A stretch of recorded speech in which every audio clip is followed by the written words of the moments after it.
Bienvenido a Cielo y Tierra Pasarán. Mi nombre es Damián Ezequiel Jofré y en esta ocasión analizaremos citas de los llamados padres de la Iglesia para comparar el texto recibido o textus receptus con el texto crítico. A grandes rasgos, desde la crítica textual actual se consideran mejores los manuscritos más antiguos que se han encontrado en los últimos años. La lógica es la siguiente: mientras más antiguo sea el manuscrito, es más cercano al original y por ende es mejor. El Códice Vaticano y el Códice Sinaítico son los hallazgos más importantes para la crítica textual moderna, porque contienen todo o casi todo el Nuevo Testamento, y se dice que son de mediados del siglo IV. También utilizan otros unciales del siglo V en adelante y algunos papiros del siglo III y II. Estos últimos son muy pocos y la mayoría de ellos son fragmentos muy pequeños e incompletos, y casi todos fueron encontrados en Egipto. Ahora, veremos citas de cristianos que van desde el siglo I hasta el siglo III, cuyos escritos son más antiguos que los manuscritos que ensalza la crítica textual actual. Evidentemente, estos primeros cristianos citaron de copias aún más antiguas que sus propias obras o epístolas, manuscritos que no tenemos en el día de hoy, porque han dejado de existir tanto por el desgaste del uso como por persecuciones y demás situaciones. Compararemos 11 citas de los padres de la Iglesia y usaremos la Reina Valera SBT como representante del texto recibido y la Biblia Textual 4 como representante del texto crítico, para ver cuál de las dos refleja la lectura más antigua. Dicho esto, vamos a comenzar.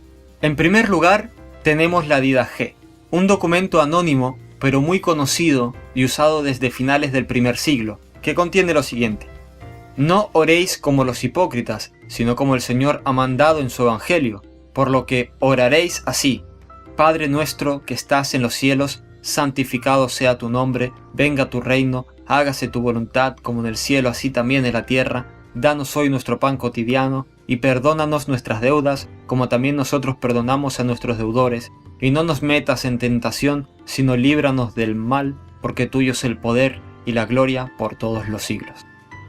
Se cita el Padre Nuestro, y lo que ves marcado en rojo es la doxología de Mateo 6:13. En el texto recibido y la Reina Valera SBT se ve reflejado, pero en el texto crítico y la Biblia Textual 4 no aparece la doxología, privando así a la Biblia de la adoración final a Dios en la oración modelo dada por Jesús. Esta doxología está también reflejada en la armonía de Tasiano del siglo II de manera aún más clara. El argumento de la Biblia textual y otras traducciones que se basan en el texto crítico es que estas palabras no aparecen en los que dicen que son los mejores y más antiguos manuscritos, como hemos explicado. Pero estas referencias a la doxología del Padre Nuestro, tanto en la Didaché como en la armonía de Tasiano, son aproximadamente 250 y 200 años, respectivamente, más antiguas que cualquier manuscrito que se haya encontrado que contenga el capítulo 6 de Mateo. Ahora pasaremos a analizar citas de personas conocidas en la iglesia primitiva del siglo II en adelante. Segundo ejemplo: Policarpo de Esmirna, discípulo del apóstol Juan y pastor de la iglesia de Esmirna desde el siglo I. En su epístola a los Filipenses, a comienzos del siglo II aproximadamente en el año 105, dijo: porque el que no confiesa que Jesucristo ha venido en carne es anticristo. Y quien no confiesa el testimonio de la cruz es del diablo. Y quien pervierte las palabras del Señor para sus propias concupiscencias y dice que no hay resurrección ni juicio, él es el primogénito de Satanás. Esto es una alusión muy clara a 1 de Juan 4:3. En la Biblia textual queda fuera la palabra Cristo y la importante declaración de que ha venido en carne, que es de hecho el énfasis de esta porción de la epístola de Juan, porque ya desde el primer siglo surgió la herejía de los gnósticos, que no aceptaban la encarnación de Cristo. Por eso era necesario que Juan fuera claro y contundente en su epístola principal. Y es sabido que los gnósticos mutilaban las escrituras para que se amoldaran a la doctrina de ellos, como demostraré más adelante. Esta omisión de palabras está respaldada por el Códice Vaticano. Sin embargo, en el Códice Sinaítico dice igual que en el texto recibido. Esta cita es aproximadamente 250 años más antigua que cualquier manuscrito que se haya encontrado que contenga Primera de Juan 4:3. Y evidentemente Policarpo poseía una copia entera de la epístola de Juan y del primer siglo.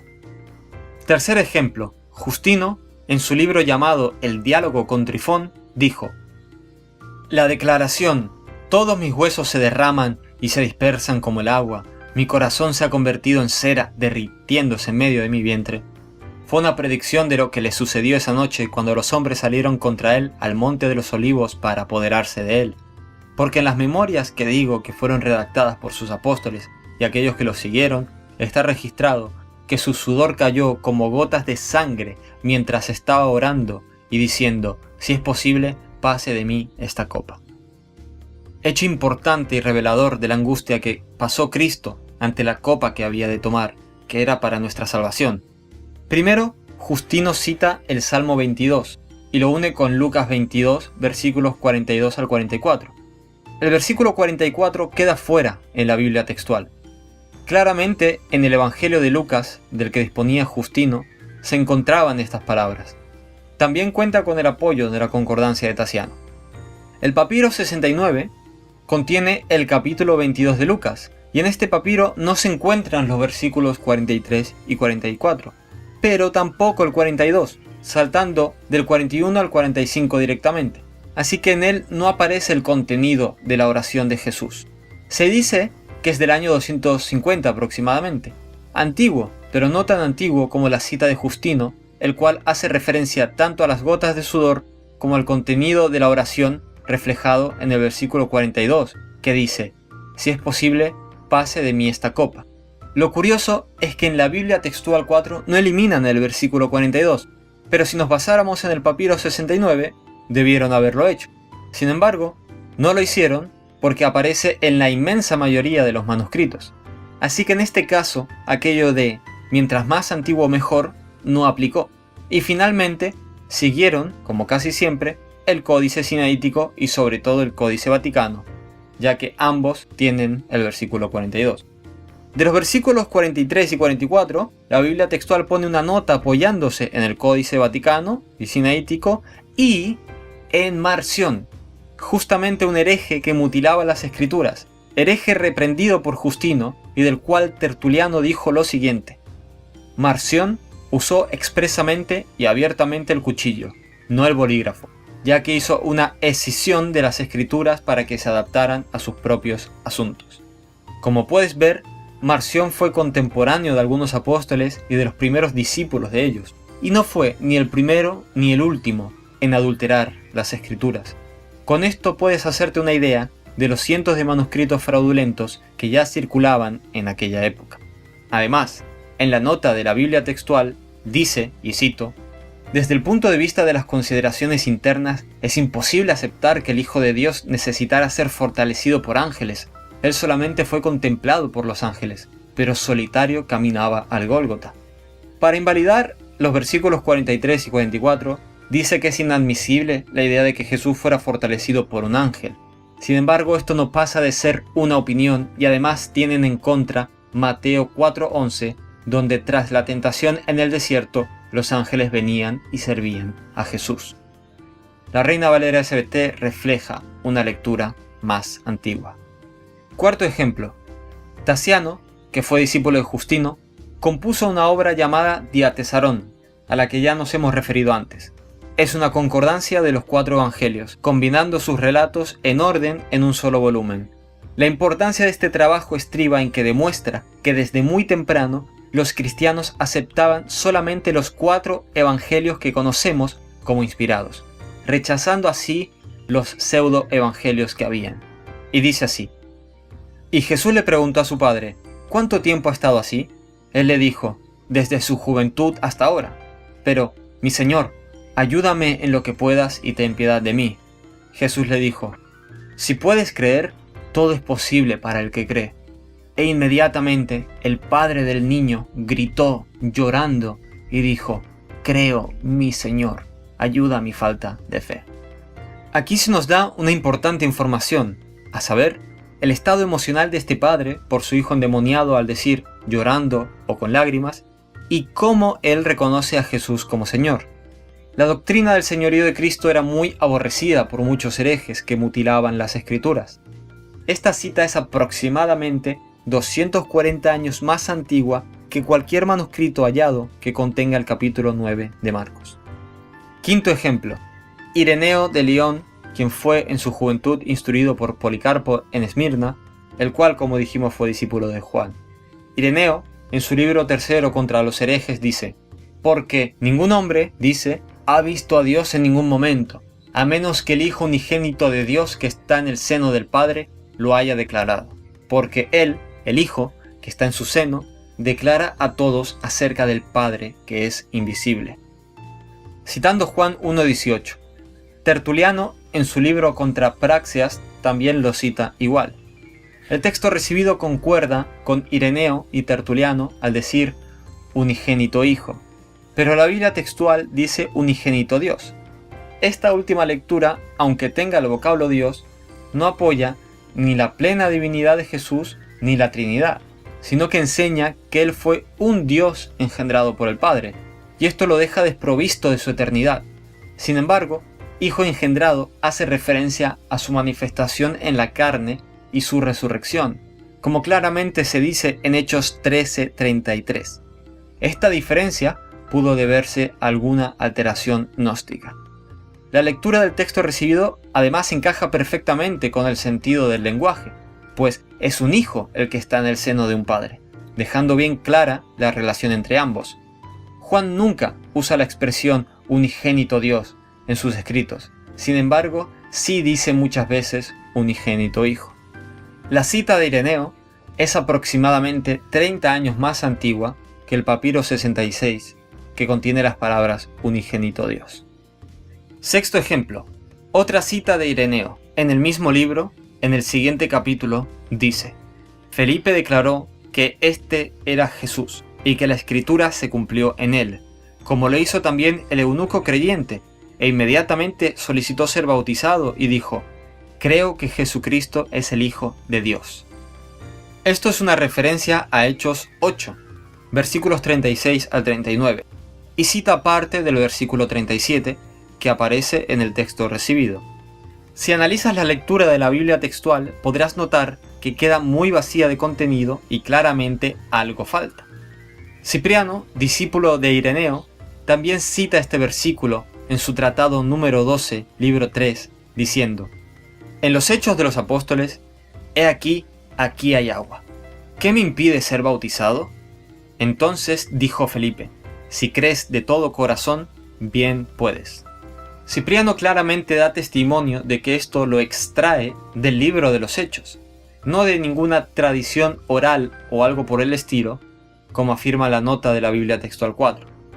Ciertamente, esto tiene sentido y da respuesta a la pregunta del etíope, y deja la verdadera instrucción para la iglesia, ya que estas palabras son sin duda el punto principal de la narración de Felipe con el eunuco: creer de todo corazón que Jesús es el Cristo y el Hijo de Dios como requisito para el bautismo de los conversos.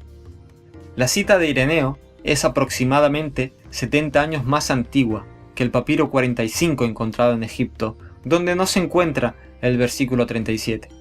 Como en casi todos los casos, hay que añadir que esta variante se encuentra en la mayoría de los manuscritos. Séptimo ejemplo. Ireneo, en el mismo libro, capítulo más adelante, dice: y a partir de este hecho, cuando él exclamó en la cruz: Padre, perdónalos porque no saben lo que hacen, se exhibió la longanimidad, la paciencia, la compasión y la bondad de Cristo, ya que él sufrió y exculpó a los que lo habían maltratado, por la palabra de Dios que nos dice: amad a vuestros enemigos y orad por los que os aborrecen. Él mismo hizo esto en la cruz, amando a la raza humana hasta tal punto que incluso oró por aquellos que lo mataron. Una cita muy clara de Lucas 23:34. Estas hermosas palabras de Jesús están en el texto recibido y en la Reina Valera SBT, pero no se encuentran en la Biblia textual 4. Claramente, cuando Esteban es apedreado e intercede por sus propios asesinos, imitó esta actitud de Jesús al orar por sus enemigos. Jesús siempre dio ejemplo de todo lo que enseñó, para que siguiéramos sus pisadas, y él enseñó que oráramos por nuestros enemigos. Esta cita de Ireneo es aproximadamente 50 años más antigua que el papiro 75, en el cual no aparecen estas palabras de Jesús, pero claramente en la copia del Evangelio de Lucas que Ireneo citó, estaban estas palabras. Octavo ejemplo. Tertuliano, a principios del siglo III, en su libro sobre el bautismo dijo: un ángel, por su intervención, solía remover el estanque en Betesda. Los que se quejaban de problemas de salud solían vigilarlo, porque quien había sido el primero en descender a ellos, después de lavarse, dejó de quejarse. Esta figura de curación corporal hablaba de curación espiritual, de acuerdo con la regla por la cual las cosas carnales son siempre antecedentes como figurativo de las cosas espirituales. Esto es una clara referencia a Juan 5, versículos 3 y 4. Como puedes ver, todos los detalles marcados en rojo se pierden en la Biblia textual 4.